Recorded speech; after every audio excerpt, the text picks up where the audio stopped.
ओम शांति।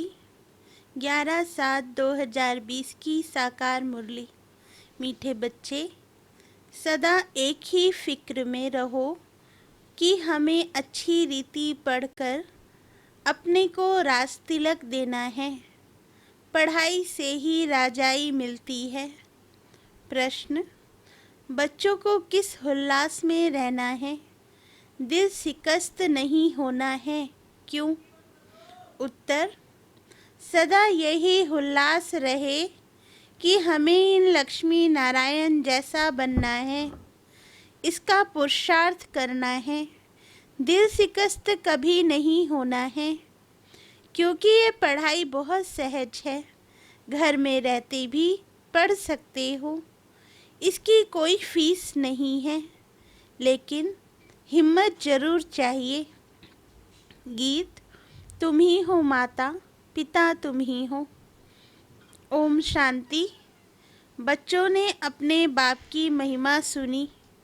महिमा एक की ही है और कोई की महिमा गाई नहीं जा सकती, जबकि ब्रह्मा विष्णु शंकर की भी कोई महिमा नहीं है। ब्रह्मा द्वारा स्थापना कराते हैं, शंकर द्वारा विनाश कराते हैं, विष्णु द्वारा पालना कराते हैं। लक्ष्मी नारायण को ऐसा लायक भी शिव बाबा ही बनाते हैं। उनकी ही महिमा है। उनके सिवाय फिर किसकी महिमा गाई जाए? इनको ऐसा बनाने वाला टीचर ना हो, यह भी ऐसे ना बने। फिर महिमा है सूर्यवंशी घराने की, जो राज्य करते हैं। बाप संगम पर ना आए, इन्हों को राजाई भी मिल ना सके, और तो किसकी महिमा है नहीं। फॉरेनर्स आदि कोई की भी महिमा करने की दरकार नहीं। महिमा है ही सिर्फ एक की, दूसरा ना कोई। ऊंच ते ऊंच शिव बाबा ही है, उनसे ही ऊंच पद मिलता है, तो उनको अच्छी तरह से याद करना चाहिए ना। अपने को राजा बनाने के लिए आपे ही पढ़ना है। जैसे बैरिस्टरी पढ़ते हैं तो अपने को पढ़ाई से बैरिस्टर बनाते हैं ना। तुम बच्चे जानते हो, शिव बाबा हमको पढ़ाते हैं, जो अच्छी रीति पढ़ेगा वही ऊंच पद पाएगा।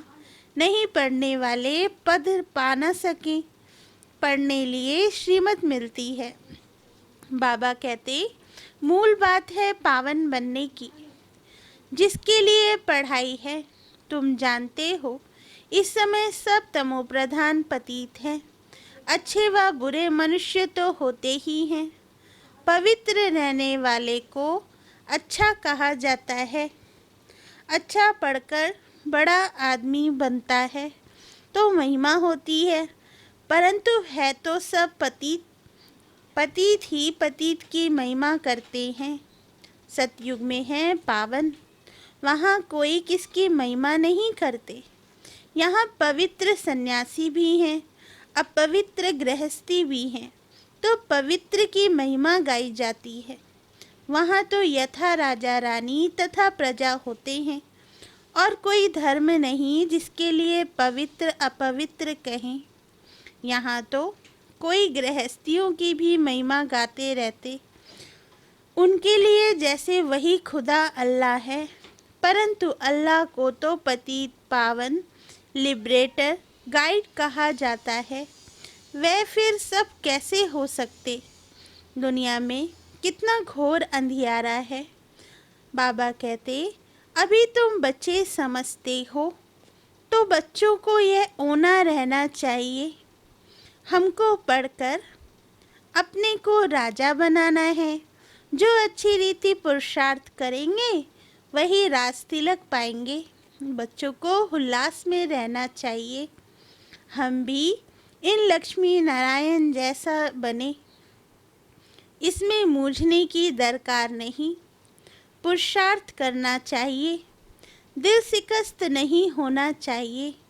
यह पढ़ाई ऐसी है, खटिया पर सोए हुए भी पढ़ सकते हो।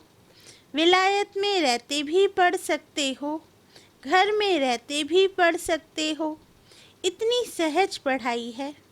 मेहनत कर, अपने पापों को काटना है और दूसरों को भी समझाना है। दूसरे धर्म वालों को भी तुम समझा सकते हो। कोई को भी यह बताना है तुम आत्मा हो। आत्मा का स्वधर्म एक ही है। इनमें कोई फर्क नहीं पड़ सकता। शरीर से ही अनेक धर्म होते हैं, आत्मा तो एक ही है। सब एक ही बाप के बच्चे हैं। आत्माओं को बाबा ने एडॉप्ट किया है, इसलिए ब्रह्मा मुख वंशावली गाए जाते हैं। कोई को भी समझा सकते हो आत्मा का बाप कौन है। फॉर्म जो तुम भराते हो उसमें बड़ा अर्थ है। बाप तो जरूर है ना, जिसको याद भी करते हैं। आत्मा अपने बाप को याद करती है। आजकल तो भारत में कोई को भी फादर कह देते हैं, मेयर को भी फादर कहेंगे, परंतु आत्मा का बाप कौन है उसे जानते नहीं हैं। गाते भी हैं तुम माता पिता, परंतु वह कौन कैसे हैं कुछ भी पता नहीं। भारत में ही तुम माता पिता कह बुलाते हो। बाप ही यहाँ आकर मुख वंशावली रचते हैं। भारत को ही मदर कंट्री कहा जाता है, क्योंकि यहाँ ही शिव बाबा माता पिता के रूप में पाठ बजाते हैं। यहाँ ही भगवान को माता पिता के रूप में याद करते हैं। विदेशों में सिर्फ गॉड फादर कह बुलाते हैं, परंतु माता भी चाहिए ना, जिससे बच्चों को एडॉप्ट करें। पुरुष भी स्त्री को एडॉप्ट करते हैं, फिर उनसे बच्चे पैदा होते हैं, रचना रची जाती है। यहाँ भी इसमें परमपिता परमात्मा बाप प्रवेश कर एडॉप्ट करते हैं। बच्चे पैदा होते हैं, इसलिए इनको माता पिता कहा जाता है। वह है आत्माओं का बाप। फिर यहाँ आकर उत्पत्ति करते हैं। यहाँ तुम बच्चे बनते हो तो फादर और मदर कहा जाता है। वह तो है स्वीट होम, जहाँ सब आत्माएं रहती हैं। वहाँ भी बाप के बगैर कोई ले जा ना सके। कोई भी मिले तो बोलो तुम स्वीट होम जाना चाहते हो, फिर पावन जरूर बनना पड़े। अभी तुम पतित हो, ये है ही आयरन एजेड तमो प्रधान दुनिया। अभी तुमको जाना है वापिस घर। आयरन एजेड आत्माएं तो वापिस घर जा ना सकें। आत्माएं स्वीट होम में पवित्र ही रहती हैं। तो अब बाप समझाते हैं, बाप की याद से ही विक्रम विनाश होंगे। कोई भी देहधारी को याद ना करो। बाप को जितना याद करेंगे उतना पावन बनेंगे और फिर ऊंच पद पाएंगे नंबरवार। लक्ष्मी नारायण के चित्र पर कोई को भी समझाना सहज है। भारत में इनका राज्य था। यह जब राज्य करते थे तो विश्व में शांति थी। विश्व में शांति बाप ही कर सकते हैं और कोई की ताकत नहीं। अभी बाप हमको राजयोग सिखला रहे हैं। नई दुनिया के लिए राजाओं का राजा कैसे बन सकते हैं वह बतलाते हैं। बाप ही नॉलेजफुल है, परंतु उनमें कौन सी नॉलेज है यह कोई नहीं जानते हैं। सृष्टि के आदि मध्य अंत की हिस्ट्री ज्योग्राफी बेहद का बाप ही सुनाते हैं। मनुष्य तो कभी कहेंगे सर्वव्यापी है या कहते हैं सबके अंदर को जानने वाला है, फिर अपने को तो कह ना सके। ये सब बातें बाप बैठ समझाते हैं। अच्छी रीति धारण कर और हर्षित होना है। बाबा कहते इन लक्ष्मी नारायण का चित्र सदैव हर्षित मुख वाला ही बनाते हैं। स्कूल में उच्च दर्जा पढ़ने वाले कितना हर्षित होंगे, दूसरे भी समझेंगे ये तो बहुत बड़ा इम्तिहान पास करते हैं, यह तो बहुत ऊंची पढ़ाई है। फी आदि की कोई बात नहीं, सिर्फ हिम्मत की बात है। अपने को आत्मा समझ बाप को याद करना है, जिसमें ही माया विघ्न डालती है। बाप कहते हैं पवित्र बनो, बाप से प्रतिज्ञा कर फिर काला मुंह कर देते हैं। बहुत ज़बरदस्त माया है, फेल हो जाते हैं तो फिर उनका नाम नहीं गाया जा सकता। फलाने फलाने शुरू से लेकर बहुत अच्छे चल रहे हैं, महिमा गाई जाती है। बाप कहते हैं अपने लिए आप ही पुरुषार्थ कर राजधानी प्राप्त करनी है, पढ़ाई से ऊंच पद प्राप्त करना है, पढ़ाई से ऊंच पद पाना है। यह है ही राजयोग, प्रजा योग नहीं है, परंतु प्रजा भी तो बनेंगे ना। शक्ल और सर्विस से मालूम पड़ जाता है कि ये क्या बनने लायक हैं। घर में स्टूडेंट की चाल चलन से समझ जाते हैं ये फर्स्ट नंबर में, ये थर्ड नंबर में आएंगे। यहाँ भी ऐसे हैं। जब पिछाड़ी में इम्तिहान पूरा होगा तब तुमको सब साक्षात्कार होंगे। साक्षात्कार होने में कोई देरी नहीं लगती है। फिर लज्जा आएगी, हम नापास हो गए। नापास होने वाले को प्यार कौन करेगा। मनुष्य बाइस्कोप देखने में खुशी का अनुभव करते हैं, लेकिन बाप कहते हैं नंबर 1 गंदा बनाने वाला है बाइस्कोप। उसमें जाने वाले बहुत करके फेल हो गिर पड़ते हैं। कोई कोई फीमेल भी ऐसी हैं जो बाइस्कोप में जाने बगैर नींद न आए। बाइस्कोप देखने वाले अपवित्र बनने का पुरुषार्थ जरूर करेंगे। यहाँ जो कुछ हो रहा है जिसमें मनुष्य खुशी समझते हैं वह सब दुख के लिए है। यह है विनाशी खुशियाँ। अविनाशी खुशी अविनाशी बाप से ही मिलती है। तुम समझते हो बाबा हमको इन लक्ष्मी नारायण जैसा बनाते हैं, वैसे आगे तो 21 जन्म के लिए लिखते थे, अभी बाबा लिखते हैं 50-60 जन्म, क्योंकि द्वापर में भी पहले तो बहुत धनवान सुखी रहते हो, भल पतित बनते हो तो भी धन बहुत रहता है। यह तो बिल्कुल जब तमो प्रधान बनते हैं तब दुख शुरू होता है। पहले तो सुखी रहते हैं, जब बहुत दुखी होते हो तब बाप आते हैं। महा अजामिल जैसे पापियों का भी उद्धार करते हैं। बाप कहते हैं मैं सबको ले जाऊंगा मुक्ति धाम, फिर सतयुग की राजाई भी तुमको देता हूँ। सबका कल्याण तो होता है ना, सबको अपने ठिकाने पर पहुँचा देते हैं। शांति में व सुख में, सतयुग में सबको सुख रहता है, शांति धाम में भी सुखी रहते हैं। विश्व में शांति हो, कहते हैं विश्व में शांति हो। बोलो इन लक्ष्मी नारायण का जब राज्य था तो विश्व में शांति थी ना। दुख की बात हो नहीं सकती, ना दुख ना अशांति। यहाँ तो घर घर में अशांति है, देश देश में अशांति है, सारे विश्व में ही अशांति है। कितने टुकड़े टुकड़े हो पड़े हैं, कितनी फ्रैक्शन है। 100 माइल पर भाषा अलग है।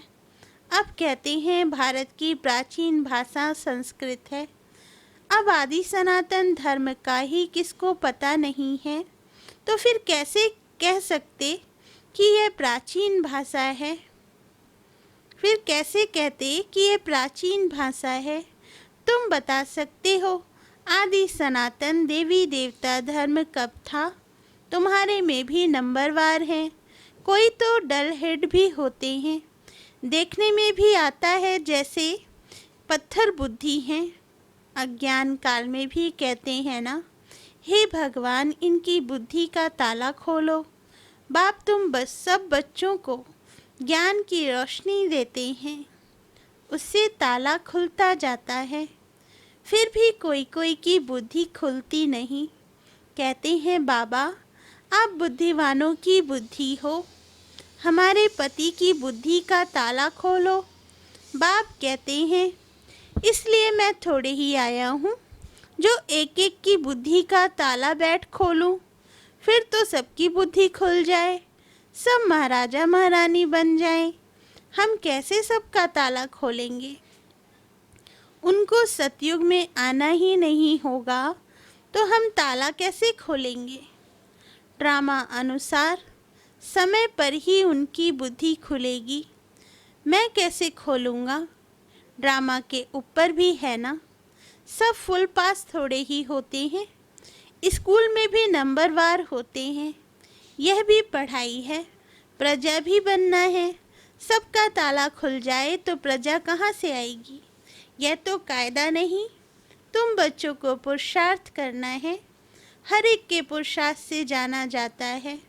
जो अच्छी रीति पढ़ते उनको जहाँ तहाँ बुलाया जाता है। बाबा जानते हैं कौन कौन अच्छी रीति सर्विस कर रहे हैं। बच्चों को अच्छी रीति पढ़ना है। अच्छी रीति पढ़ेंगे तो घर ले जाऊंगा, फिर स्वर्ग में भेज दूंगा। नहीं तो सजाएं बहुत कड़ी हैं, पद भी भ्रष्ट हो जाएगा। उस स्टूडेंट को टीचर का सो निकालना चाहिए। गोल्डन एज में पारस बुद्धि थे, अभी है आयरन एज। तो यहाँ गोल्डन एज बुद्धि कैसे हो सकती? विश्व में शांति थी, जबकि एक राज्य एक ही धर्म था। अखबार में भी तुम डाल सकते हो, भारत में जब इनका राज्य था तो विश्व में शांति थी। आखिरी समझेंगे जरूर। बाबा कहते तुम बच्चों का नाम बाला होना है। उस पढ़ाई में कितनी किताब आदि पढ़ते हैं, यहाँ तो कुछ नहीं। पढ़ाई बिल्कुल सहज है, बाकी याद में अच्छे अच्छे महारथी भी फेल हैं। याद का जौहर नहीं होगा तो ज्ञान तलवार चलेगी नहीं। बहुत याद करें तब जौहर आए। भल बंधन में भी हैं, फिर भी याद करते रहते तो बहुत फ़ायदा है। कभी बाबा को देखा भी नहीं है, याद में ही प्राण छोड़ देते हैं तो भी बहुत अच्छा पद पा सकते हैं, क्योंकि याद बहुत करते हैं। बाप की याद में प्यार के आंसू बहाते हैं, वे आंसू मोती बन जाते हैं। अच्छा, मीठे मीठे सिकिल दे बच्चों प्रति माता पिता बाप दादा का याद प्यार और गुड मॉर्निंग। रूहानी बाप की रूहानी बच्चों को नमस्ते। धारणा के लिए मुख्य सार। फर्स्ट पॉइंट, अपने लिए स्वयं ही पुरुषार्थ कर ऊंच पद पाना है। पढ़ाई से स्वयं को राज तिलक देना है। ज्ञान को अच्छी रीति धारण कर सदा हर्षित रहना है। सेकंड पॉइंट, ज्ञान तलवार में याद का जौहर भरना है। याद से ही बंधन काटने हैं। कभी भी गंदे बाइस्कोप देख अपने संकल्पों को अपवित्र नहीं बनाना है। वरदान, सदा एकांत और सिमरन में व्यस्त रहने वाले बेहद के वानप्रस्थी भव। वरदान का सार, वर्तमान समय के प्रमाण आप सब वानप्रस्थ अवस्था के समीप हो। वानप्रस्थी कभी गुड़ियों का खेल नहीं करते हैं, वे सदा एकांत में और सिमरन में रहते हैं। आप सब बेहद के वानप्रस्थी सदा एक के अंत में अर्थात निरंतर एकांत में रहो। साथ साथ एक का सिमरन करते हुए स्मृति स्वरूप बनो। सभी बच्चों प्रति बाप दादा की यही सुबास है कि अब बाप और बच्चे समान हो जाएं, सदा याद में समाये रहें। समान बनना ही समाना है। यही वानप्रस्थ स्थिति की निशानी है। स्लोगन: आप हिम्मत का एक कदम बढ़ाओ तो बाप मदद के 1000 कदम बढ़ाएंगे। अच्छा, ओम शांति।